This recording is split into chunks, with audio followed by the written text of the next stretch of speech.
banker impatiently, "when I have told you that I saw Arthur with the coronet in his hands?"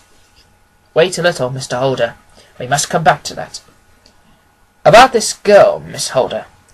You saw her return by the kitchen door, I presume?" "Yes.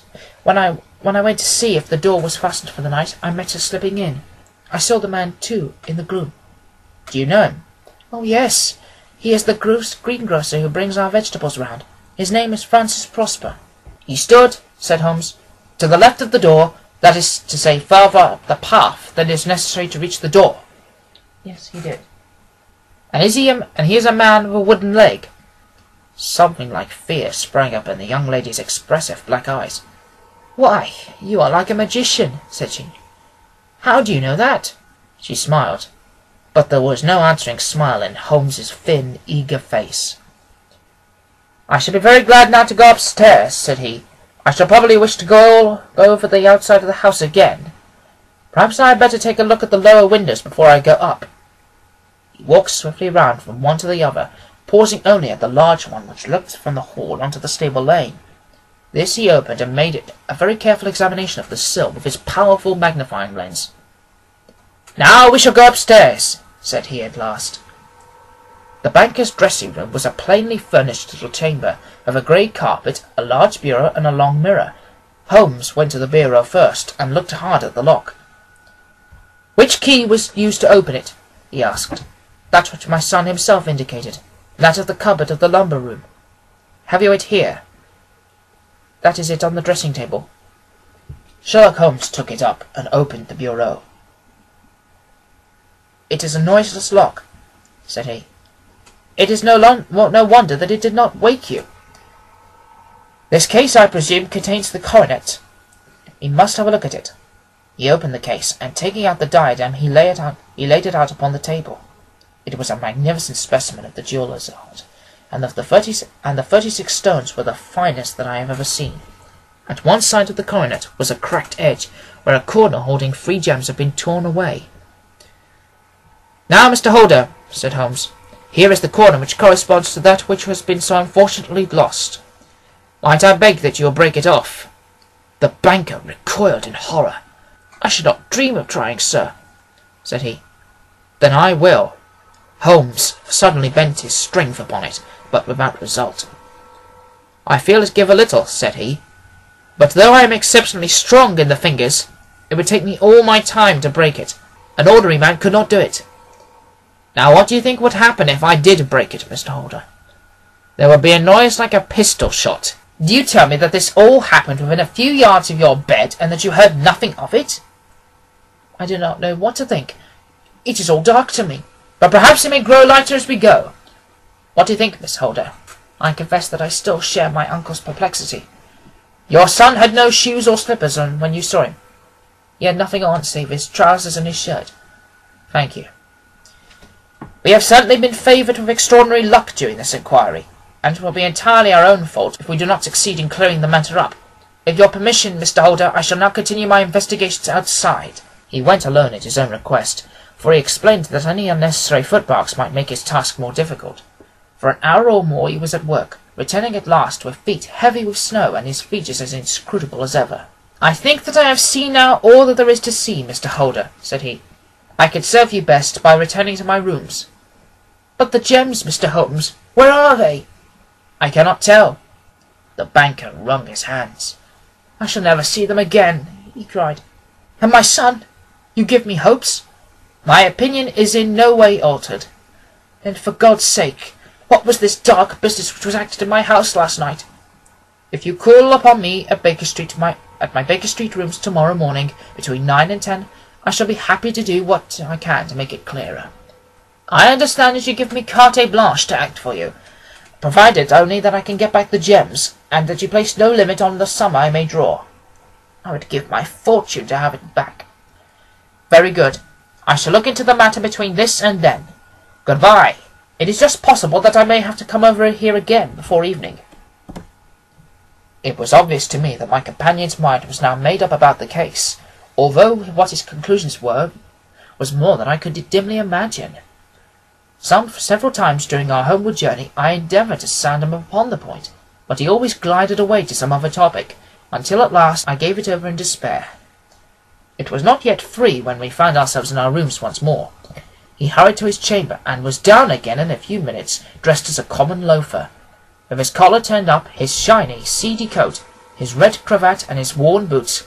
He was a perfect sample of the class. "I think that this should do," said he, glancing into the glass above the fireplace. "I only wish that you could come with me, Watson, but I fear that it won't do.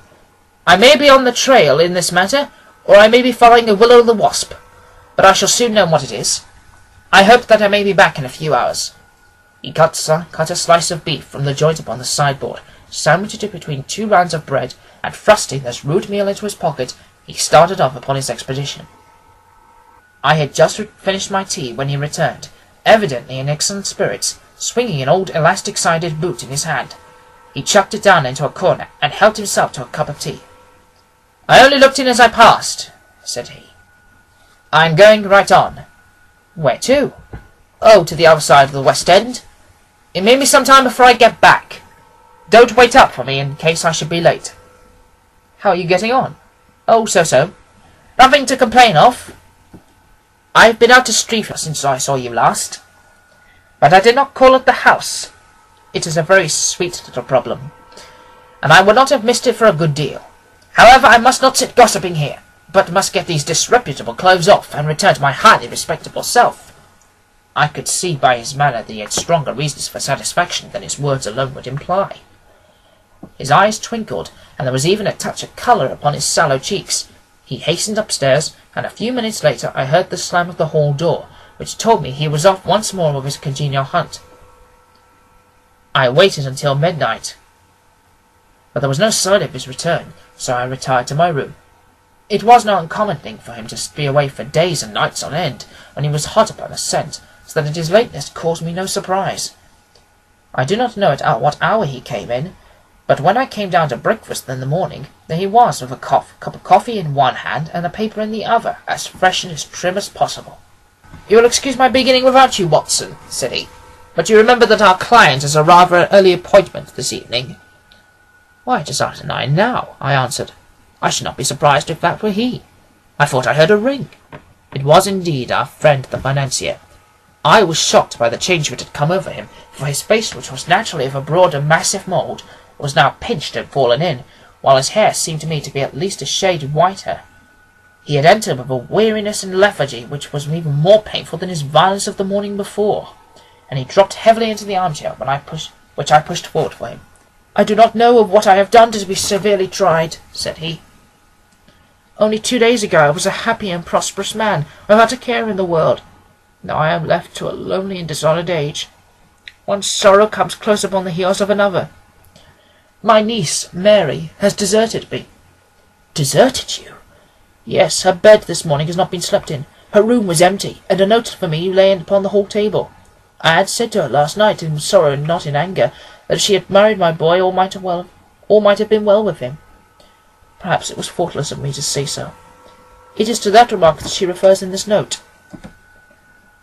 My dearest uncle, I feel that I have brought trouble upon you, and that if I had acted differently, this terrible misfortune might never have occurred.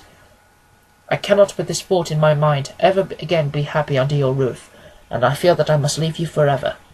Do not worry about my future, for that is provided for, and above all do not search for me, for it will be fruitless labour and an ill service to me. In life or in death, I am your ever-loving Mary." What could she mean by that note, Mr. Holmes? Do you think it points to suicide? No, nothing of the kind. It is perhaps the best possible solution. I trust, Mr. Holder, that you are nearing the end of your troubles. You say so. You have heard something, Mr. Holmes. You have learned something. Where are the gems? You would not think £1,000 apiece an excessive sum for them. I would pay 10. That would be unnecessary. 3,000 will cover the matter, and there is a little reward, I fancy. Have you your cheque-book? Here's a pen. Better make it out for £4,000. With a dazed face, the banker made out the required cheque. Holmes walked over to his desk, took out a little triangular piece of gold with 3 gems in it, and threw it down upon the table. With a shriek of joy, our client clutched it up. "You have it!" he gasped. "I am saved! I am saved!" The reaction of joy was as passionate as his grief had been, and he hugged his recovered gems to his bosom. "There is one other thing you owe, Mr. Holder," said Sherlock Holmes, rather sternly. "Oh!" He caught up a pen. "Name the sum, and I will pay it." "No, the debt is not to me. You owe a very humble apology to that noble lad, your son, who has carried himself in this matter, as I should be proud to see my own son do so, should I ever have the chance to live one." "Then it was not Arthur who took him?" "I told you yesterday, and I repeat today, that it was not." "You are sure of it? Then let us hurry to him at once to let him know that the truth is known." "He knows it already." When I had cleared it all up, I had an interview with him, and finding that he would not tell me the story, I told it to him, on which he had to confess that I was right, and to add the very few details which were not yet clear to me. Your news of the morning, however, may open his lips. For heaven's sake, tell me, what is this extraordinary mystery?" "I will do so, and I will show you the steps by which I reached it. And let me say to you first, that which is the hardest for me to say, and for you to hear, there has been an understanding between Sir George Burnwell and your niece Mary. They have now fled together." "My Mary? Impossible!" "It is unfortunately more possible. It is certain. Neither you nor your son knew the true character of this man when you admitted him into your family circle. He is one of the most dangerous men in England, a ruined gambler, an absolutely desperate villain, a man without heart or conscience. Your niece knew nothing of such men. When he breathed his vows to her, as he had done to 100 before her, she flattered herself that she alone had touched his heart.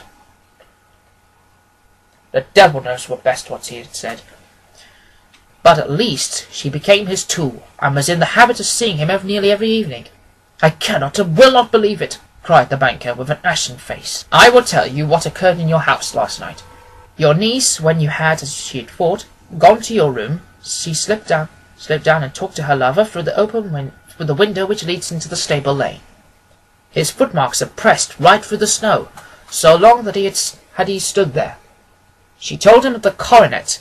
His wicked lust for gold kindled at the news, and he bent her to his will. I have no doubt that she loved you, but there are women in whom the love of a lover extinguishes all other loves, and I think that she must have been one.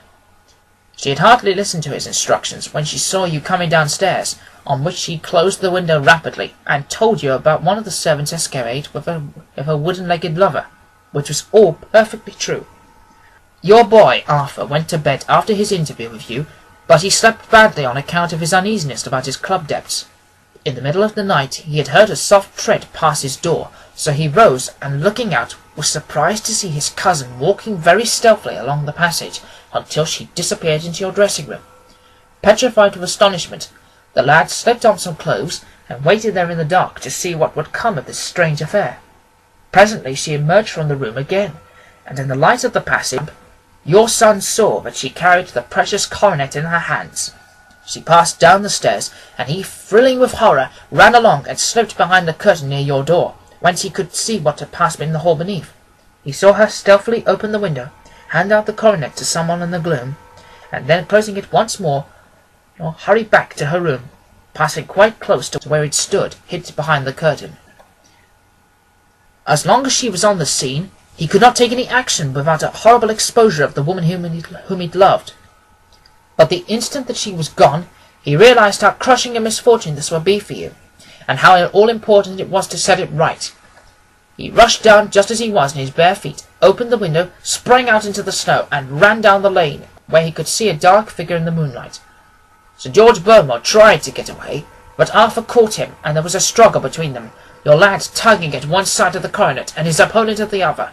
In the scuffle, your son struck Sir George and cut him over the eye. Then something suddenly snapped, and your son, finding that he had the coronet in his hands, rushed back, closed the window, ascended to your room, and had just observed that the coronet had been twisted in the struggle, and was endeavouring to straighten it when you appeared upon the scene." "Is it possible?" gasped the banker. You then roused his anger by calling him names at a moment when he felt